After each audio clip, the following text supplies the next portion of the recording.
ନମସ୍କାର ପିଲାମାନେ, ଆଜି ଆମେ ଜାଣିବା ଓଡ଼ିଶା ଜିକେ କୁଇଜ୍ର କିଛି ପ୍ରଶ୍ନ ଓ ତାର ଉତ୍ତର।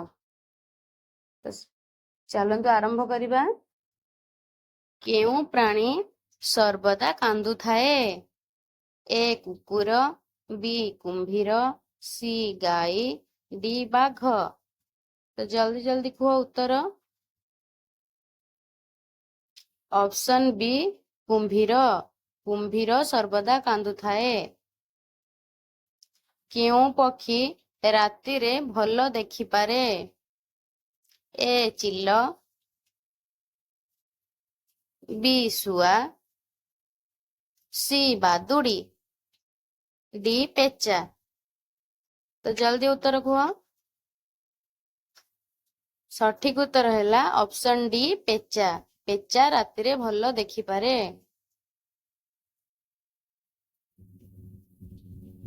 ଖାଦ୍ୟ କେଉଁଠି ହଜମ ହୁଏ?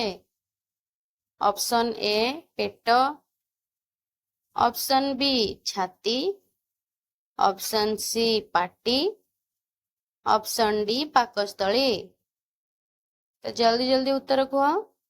ସଠିକ ଉତ୍ତର ହେଲା ଅପସନ୍ ଡି ପାକସ୍ଥଳୀ। ଭାରତରେ ଓଡ଼ିଶା କେଉଁ ସ୍ଥାନରେ ଅଛି? ଅପସନ୍ ଏ ଦ୍ୱାଦଶ ସ୍ଥାନ, ଅପସନ୍ ବି ଅଷ୍ଟମ ସ୍ଥାନ, ଅପସନ୍ ସି ଏକାଦଶ ସ୍ଥାନ, ଅପସନ୍ ଡି ପଞ୍ଚମ ସ୍ଥାନ। ତ ସଠିକ ଉତ୍ତର ହେଲା ଏକାଦଶ ସ୍ଥାନ।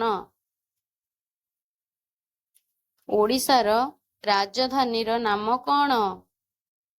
Option A Cuttack, option B Baleswar, option C Bhubaneswar, option D Kalahandi. ସଠିକ ଉତ୍ତର ହେଲା ଅପସନ୍ ସି ଭୁବନେଶ୍ୱର। ଓଡ଼ିଶାର ସହର ସଂଖ୍ୟା କେତେ? Option A 206, option B 105, option C 108, option D 109।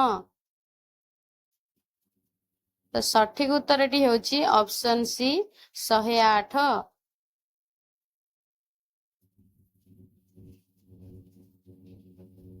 ମଣିଷର ଜୀବନ କେଉଁଠି ଥାଏ?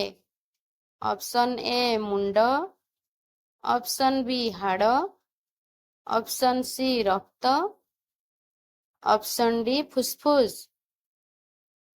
କିଏ ଜାଣିଛ କୁହ? ସଠିକ ଉତ୍ତରଟି ହେଲା ଅପସନ୍ ସି ରକ୍ତ।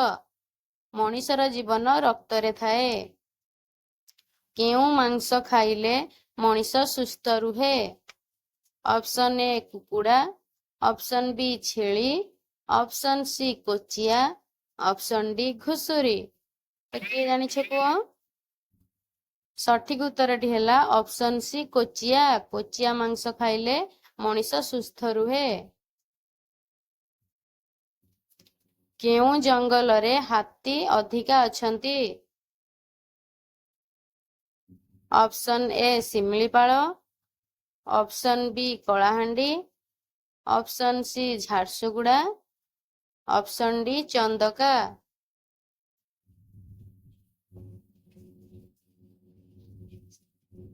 ସଠିକ ଉତ୍ତରଟି ହେଲା ଅପସନ୍ ଡି ଚନ୍ଦକା। ଚନ୍ଦକା ଜଙ୍ଗଲରେ ହାତୀ ଅଧିକା ଅଛନ୍ତି।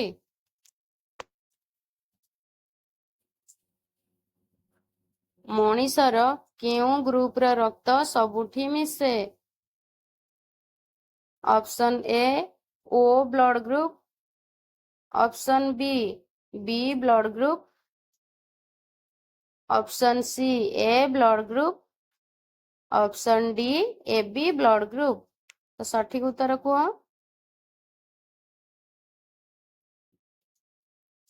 ସଠିକ ଉତ୍ତରଟି ହେଲା ଅପସନ୍ ଏ ଓ ବ୍ଲଡ ଗ୍ରୁପର ରକ୍ତ ସବୁଠି ମିଶେ।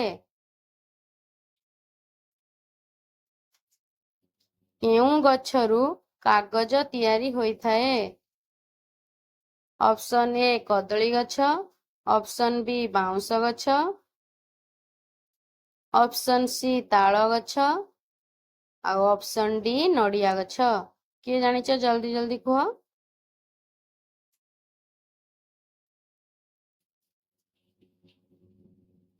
ସଠିକ ଉତ୍ତରଟି ହେଲା ऑप्शन बी ବାଉଁଶ ଗଛରୁ କାଗଜ ତିଆରି ହୋଇଥାଏ।